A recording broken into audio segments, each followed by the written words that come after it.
Buenas noches, es un placer que nos hayan invitado a compartir con ustedes nuestra experiencia en el manejo del paciente grave quemado. Nosotros pertenecemos al Centro de Investigación de Atención al Quemado, que es un edificio adjunto al Instituto Nacional de Rehabilitación. Contamos con la infraestructura para tratar por lo menos en la terapia intensiva a 16 pacientes quemados al mismo tiempo y una unidad de hospitalización y áreas de choque para 8 camas sensables. Y todo esto puede traspolarse hasta el doble de pacientes. Nuestro objetivo es implementar y ser parteaguas en el tratamiento del paciente quemado grave. Tenemos correlación estrecha con Galveston. Incluso parte de nuestra formación de los que para atención al quemado es ir a hacer rotaciones allá y trabajar en forma conjunta con estos. Entonces nosotros venimos a compartirles nuestra experiencia en el manejo de los pacientes graves y qué es lo que estamos haciendo, las nuevas modalidades de tratamiento y diagnóstico en este tipo de pacientes. Y para eso invité a dos compañeros que trabajan conmigo en la unidad de quemados. La doctora Claudia Soraya López Reyes es médico pediatra intensivista y ella labora también atendiendo a los pacientes pediátricos en la unidad de terapia intensiva del Centro Médico Nacional Siglo XXI y en la terapia del CENIAC. Entonces pido por favor, ella nos va a dar la plática de fisiopatología y farmacología aplicada a la anestesia en el paciente quemado grave. Adelante, por favor.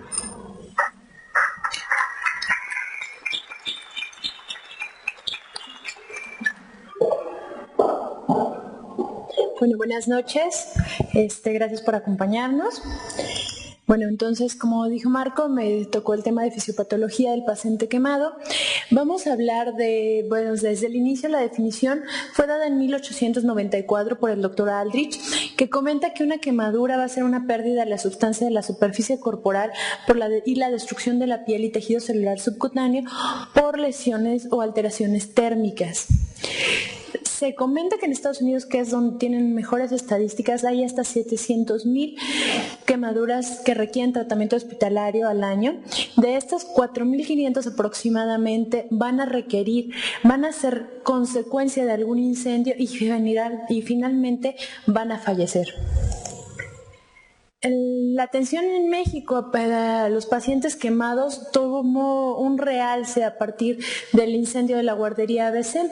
En este incendio, que hubo 43 niños fallecidos, fue donde se volvió a dar un auge importante al paciente quemado y al tratamiento a largo plazo, porque los pacientes no solamente fallecieron en el momento del siniestro, sino muchas veces fallecieron por las complicaciones que hubo posteriores. Bueno, las quemaduras tienen obviamente diferentes causas. Tenemos las quemaduras térmicas, que pueden ser por flama o escaldadura, las quemaduras eléctricas, que van a ser por contacto o por rayo, las radiaciones, las de láser, y las quemaduras químicas, que pueden ser por ácido o álcali. Las quemaduras más frecuentes en pediatría van a ser las quemaduras por escaldadura. Posteriormente van a seguir las quemaduras por fuego, que alcanzan un 30%, y de estas van a ser de un segundo o tercer grado profundo en casi un 28%. Bueno, la clasificación para las quemaduras va a ser en base al porcentaje de superficie corporal quemada, la profundidad y la presencia de lesión de vía aérea. El porcentaje de superficie corporal quemada fue establecido a través de la regla de los 9, que fue una regla que se realizó en forma práctica para calcular rápidamente la superficie e iniciar una reanimación inmediata. Entonces, en esta tenemos que el 9% va a ser en tórax, 9% abdomen, 9% de la cara anterior de las piernas, también de los muslos, de las piernas también 9%, y la espalda otro 9%, la parte baja de la espalda y asimismo las piernas. ¿Pero qué pasó con esto? Bueno, con este esquema de los 9, que se generalizó tanto a nivel de adultos como en pediátricos, como en pacientes pediátricos, se llevó a los casos en donde había una sobrereanimación, y esto hacía que la superficie, sobre todo en niños, estuviera mal calculada. Entonces se desarrolla el esquema de Lawn-Browder, en donde podemos diferenciar que va a tener un una graduación ya mucho más específica, en donde va a dividir a los pacientes desde el año de edad hasta los adultos. Una de las diferencias más significativas va a ser en cuanto a la cabeza. El paciente pediátrico va a tener hasta un 19% de superficie corporal que va a pertenecer a la cabeza, mientras que en el adulto es un 7%. Entonces, como ven, se describe cada parte de la superficie corporal y se le da un porcentaje que es mucho más específico para poder calcular el porcentaje de superficie corporal quemada total. Y esto nos va a llevar a evitar la sobrereanimación hídrica, que es uno de los principales problemas a los que nos vamos a enfrentar. Bueno, la quemadura va a ocasionarse por un daño celular. El daño celular va a estar dado en proporción a la temperatura y a la duración de la exposición. Generalmente se va a caracterizar por una afectación de la epidermis y de la dermis. Va a tener una zona de coagulación, una zona de éstasis y una zona de hiperemia. Es importante definir que la zona de hiperemia es una zona que va a involucionar aproximadamente a las 72 horas. La zona más afectada va a ser la de coagulación y la de éstasis. Entonces, en las quemaduras de segundo grado mixto, normalmente esperamos hasta 72 horas para decidir o no qué manejo se va a dar. Muchas veces nada más se le da una cobertura con un apósito sintético y hasta que esta parte se resuelve, podemos pasar a la siguiente fase y decidir si necesita o no la colocación de un injerto cutáneo.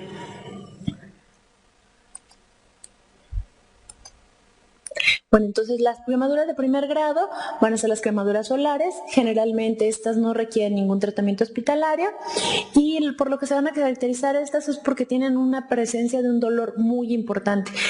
Son quemaduras extremadamente dolorosas.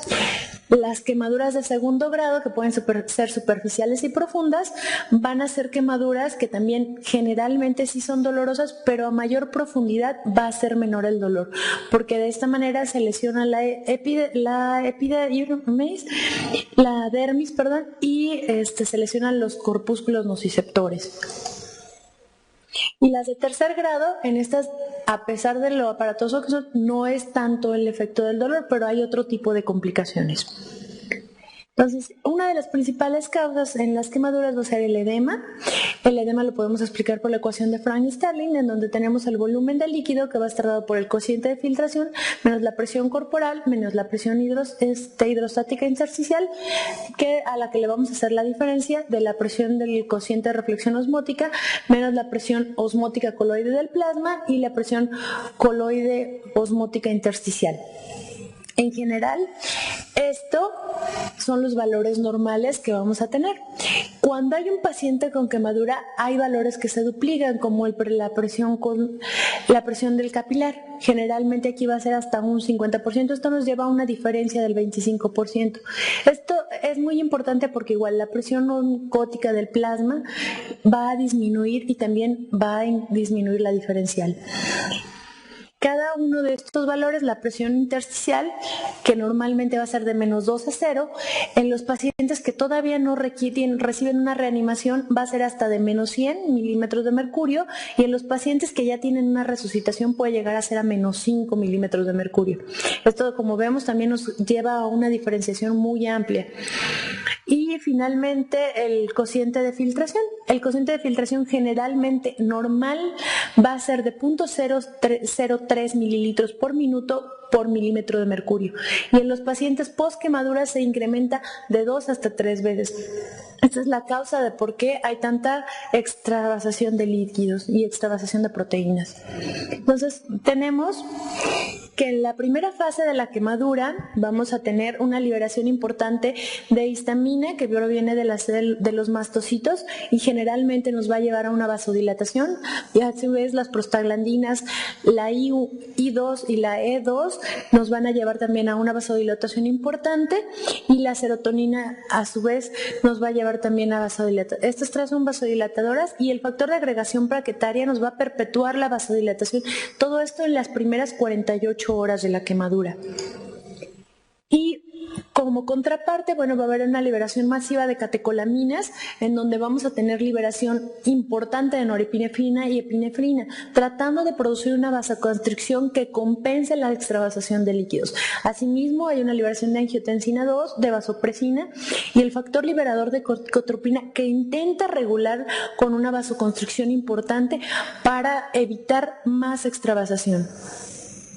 Los radicales libres de oxígeno van a ser también secretados, sobre todo en las primeras 48 horas, nos van a perpetuar la lesión vascular a través de la xantina oxidasa. Entonces, en resumen, vamos a tener que la quemadura va a tener diferentes lesiones intrínsecas que se van a dar en el área de la quemadura. Vamos a tener los productos de neutrófilos, vamos a tener los radicales libres, los prostanoides y las citocinas. Esto ayudado al dolor, la ansiedad, la hipotermia y la hipertermia nos va a llevar a tener una respuesta importante, sobre todo a nivel del sistema endocrino. Vamos a tener una liberación importante de catecolaminas, vamos a tener una liberación importante de glucagón, de cortisol y de hormona de crecimiento humana. Todos estos mediadores de la inflamación sistémica finalmente nos van a llevar a una respuesta inflamatoria sistémica, que es la principal característica de nuestros pacientes quemados. Van a tener un incremento de la tasa metabólica, van a tener un incremento de la temperatura, van a tener un incremento del catabolismo de las proteínas, así como un descenso de la masa muscular. El incremento en el consumo de oxígeno, el incremento en una redistribución del flujo sanguíneo que nos puede llevar a isquemia de diferentes órganos. Entonces, bueno, el grupo del doctor Herdon, que es el que está en Galveston, se ha dedicado a estudiar mucho sobre las quemaduras. Ellos hicieron este estudio para determinar si el tamaño de la quemadura influía en la respuesta inflamatoria y en el hipermetabolismo. Este es un estudio que hicieron de 10 años, en donde dividieron a los pacientes en un retrospectivo en 4 grupos. Los que tienen menos del 40% de superficie corporal quemada, del 40 al 59%, del 60 al 79% y más del 80%. Entonces, lo que ellos encontraron fue que los pacientes que más les refieren, uno, son pacientes que son hispanos. Número 2, el sexo no hubo una variación importante, pero en cuanto a las complicaciones que fueron lesión de vía aérea, ventilación, infección y sepsis, sí encontraron una diferencia significativa en los pacientes que tienen un porcentaje arriba del 80%. Entonces, hasta un 38% de los pacientes con mayor de 80% de superficie corporal quemada presentan sepsis y van a tener una mortalidad del 29%, no así los que tienen menos de 40. Estos dos grupos se comportaron de manera semejante.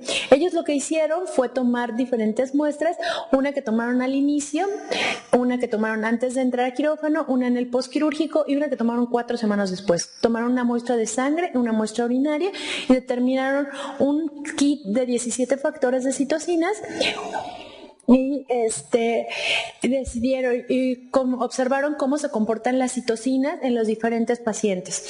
Asimismo, hicieron una determinación del nivel de cortisol y también hicieron unas biopsias en donde observaron los grados de necrosis que tenían. Entonces, tenemos que ellos observaron que la síntesis de proteínas va a estar afectada y describieron que las disminuciones en la síntesis de proteínas en los pacientes quemados va a estar afectada desde las 48 horas hasta 24 meses después. Esto quiere decir que no solo el tratamiento de las quemaduras termina cuando terminan los injertos. Muchas veces tenemos que seguir tanto la rehabilitación como el tratamiento para disminuir el hipercatabolismo con el que quedan estos pacientes. Entonces, aquí vemos que la disminución de la tasa de proteínas aquí es de 0.02 a 0.03, prácticamente mínima. Y sin embargo, en los pacientes con más del 60% ya llega a ser a 0.07. Y bueno, determinaron, como les comentaba, a través de diferentes factores. Los que encontraron más significativos fueron el factor endotelial dependiente de insulina. Encontraron que en las primeras horas, prácticamente en los pacientes con porcentajes pocos de superficie corporal quemada, va a incrementar mucho, y los que tenían un gran porcentaje estaba parcialmente inhibido. Sin embargo, a los 40 días se invierte el papel, y aquí hay una mucho mayor liberación de este factor factor en los pacientes con una superficie menor al 60% y mucho más en nuestra. La otra que encontraron fue en la hormona de crecimiento, que realmente es de las más significativas. Encontraron lo mismo, prácticamente al inicio se comportan de manera similar las 4 tipos de quemaduras. Sin embargo, en los días posteriores, cuando es una superficie corporal quemada menor, el paciente alcanza a tener una mucho mejor respuesta. Igualmente el cortisol se comportó de manera semejante en el primer grupo, que fue el menor de 40%, y sin embargo en los grupos de más de 60 y más de 80 se comportó de una manera también similar, siendo mucho más alto prácticamente de forma constante. También evaluaron ellos el gasto cardíaco e hicieron también un ultrasonido hepático en donde vieron obviamente función hepática y función cardíaca, y vieron que al inicio también se pueden manejar de forma similar el gasto cardíaco y el volumen latido, así como la frecuencia cardíaca y el índice cardíaco. No hay tanta variación, excepto en el índice cardíaco, que sí se notó una variación entre los mayor porcentaje de superficie corporal quemada. Pero de las quemaduras de 40 y hasta 60% no hubo tanta variación ni una incidencia significativa. Entonces, ¿por qué esto nos es importante? Bueno, porque sí hay diferencias clínicas entre los pacientes quemados y sobre todo dependiendo del tipo de quemadura que tengan. Entonces, el grupo del doctor Herdon, aquí en un multidisciplinario que hicieron de 2 años de duración, de 2008 a 2010, ellos encontraron entre los diferentes pacientes, hicieron 2 grupos, la quemadura por fuego directo y la quemadura por escaldadura. Lo que encontraron es que también les refieren mucho más hispanos, es el número, los países, bueno, este centro es un centro de referencia para los países latinoamericanos, entonces realmente esta información pues está sesgada por eso, pero lo que encontraron es que sí hay una diferencia estadísticamente significativa entre el porcentaje de superficie corporal quemada y si la quemadura es de segundo o de tercer grado. Y encontramos, bueno, estos valores. Realmente el porcentaje de superficie corporal quemada nos lo refieren aquí del 19 al 16% y en tercer grado del 34 al 27, más o menos 27%. Las quemaduras por escaldadura, bueno, también encontraron ellos que sí influye los días de estancia intrahospitalaria, la duración de la estancia y también si presentan falla multiorgánica, si presentan sepsis o si presentan infecciones. Entonces, ellos encontraron que sí varía una de quemadura por fuego y una por escaldadura con una diferencia significativa en cuanto a estas variables. Y finalmente hicieron un subanálisis en donde encontraron que la mortalidad sí estuvo mucho más dada por la quemadura por escaldadura, así como la disfunción multiorgánica, la sepsis y la presencia de infecciones.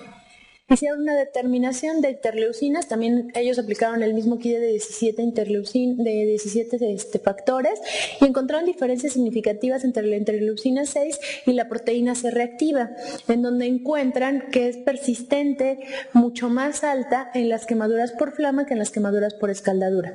Asimismo, también en cuanto a los días, la quemadura por flama tiene un incremento persistente de la interleucina 6. Y lo que describen es que, bueno, dentro de los hallazgos que llamaron más la atención es que la presencia de necrosis es mucho más intensa en la quemadura por escaldadura y no así en la quemadura por flama.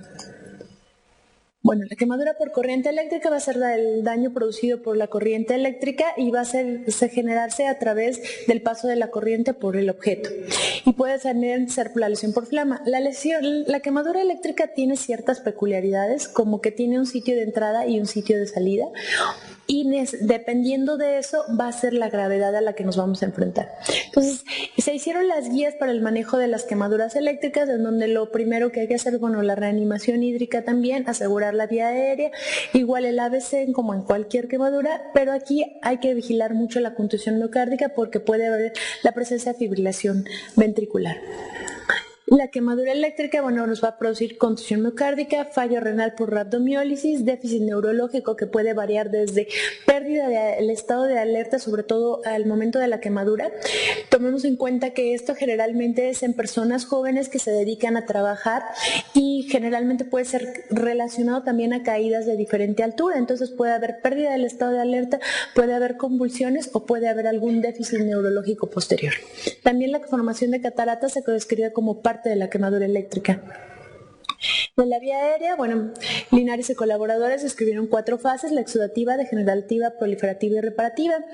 Entre esto es importante nada más comentar, esto lo va a hablar mucho más ampliamente Roberto, que durante las primeras fases de la quemadura de vía aérea muchas veces no hay sintomatología franca, entonces eso nos puede llevar a confiarnos a no intubar a la mejor oportunamente al paciente. Finalmente el paciente va a desarrollar un edema prácticamente a las 72 horas. Temlin y Chen describieron que hay un descenso en la complianza pulmonar, hay incremento en el trabajo respiratorio que nos va a llevar a telectasias e hipoxia.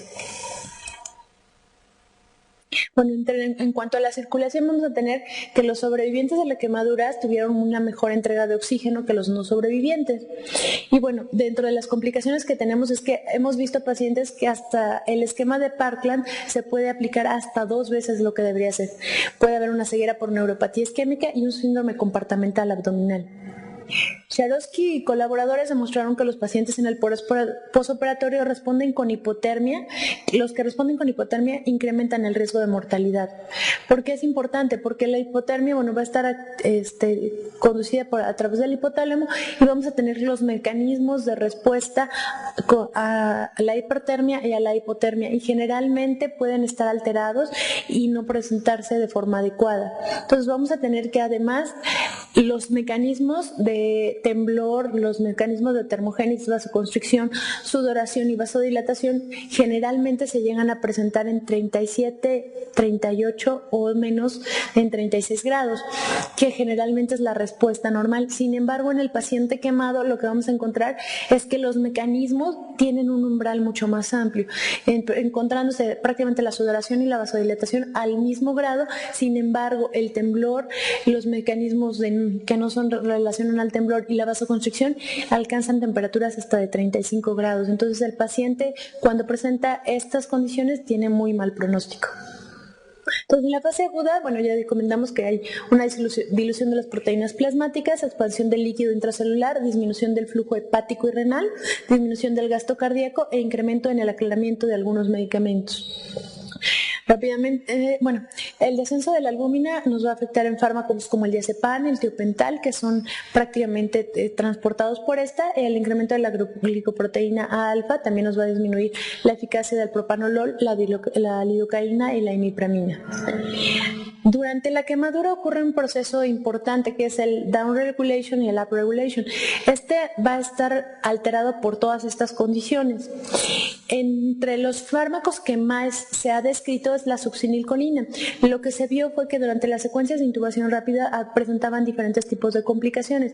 Esto se describió porque la succinilcolina tiene un efecto donde generalmente el efecto que duraba 1 minuto dura de 15 a 20 minutos. Esto va a estar dado porque hay diferentes tipos de receptores. El principal va a ser el alfa-7 acetilcolinesterasa, que va a estar en sus formas inmaduras y va a perpetuar la recirculación del fármaco durante un largo tiempo. Entonces, además va a haber una respuesta exagerada a la hipercalemia y el paciente va a presentar alteraciones del segmento ST y finalmente llega a presentar una fibrilación ventricular. Este es un estudio que se hizo en ratones, donde la tubocumarina en la dosis normal vemos que tiene una respuesta adecuada, y sin embargo en los pacientes quemados, que son las bolitas redondeadas nada más, encontramos que la respuesta es muy diferente, muy aberrante, y esto es lo que hace que el medicamento continúe circulando y tenga una respuesta persistente a nivel del sistema nervioso. Entonces, ¿qué tenemos? Además, tomar en cuenta que los efectos secundarios a la hipercalemia no solo van a estar dados por la quemadura, sino también pueden estar dados por los efectos de la neurona motora, degeneración química, sobre todo el uso prolongado de relajantes musculares, de magnesio, trauma directo, quemaduras eléctricas, la inmovilización de varias masas de los varios tipos musculares y los grados severos de infección que llevan a una pérdida de la masa muscular. Tenemos aquí que dentro de los medicamentos que se han usado para los manejos de paciente quemado, sobre todo en secuencia de intubación rápida, el más utilizado es el rocuronio, el becuronio, pancuronio y rocuronio, que tienen un metabolismo hepático, van a incrementar su duración. Generalmente el paciente, va a durar con el efecto mucho más, y además nos va a llevar también a que tengamos que incrementar la dosis. La dosis de rocuronio en el paciente quemado va a llegar a ser hasta 1.2 miligramos por kilo, y generalmente en este estudio lo que se comparó fue que, tomándolo con controles y con pacientes quemados, no hubo una diferencia significativa. Sin embargo, se vio que es una de las mejores opciones para poder utilizarlo. Igualmente, el mibacuronio se utilizó también en pacientes con quemaduras, y lo que realmente ellos encontraron fue que el tiempo de respuesta fue de 12 minutos más menos 4. Otro de los medicamentos que se ha utilizado ampliamente en pacientes quemados es la ketamina. Es un medicamento que se ha utilizado tanto en niños como en adultos, porque es un medicamento dentro de lo que cabe bastante seguro, y lo que se utiliza va a ser en diferentes procedimientos, como el cambio de apósitos. Realmente el paciente va a tener que cambiarse los apósitos a veces hasta cada 12 horas o, dependiendo de la localización, hasta cada 8.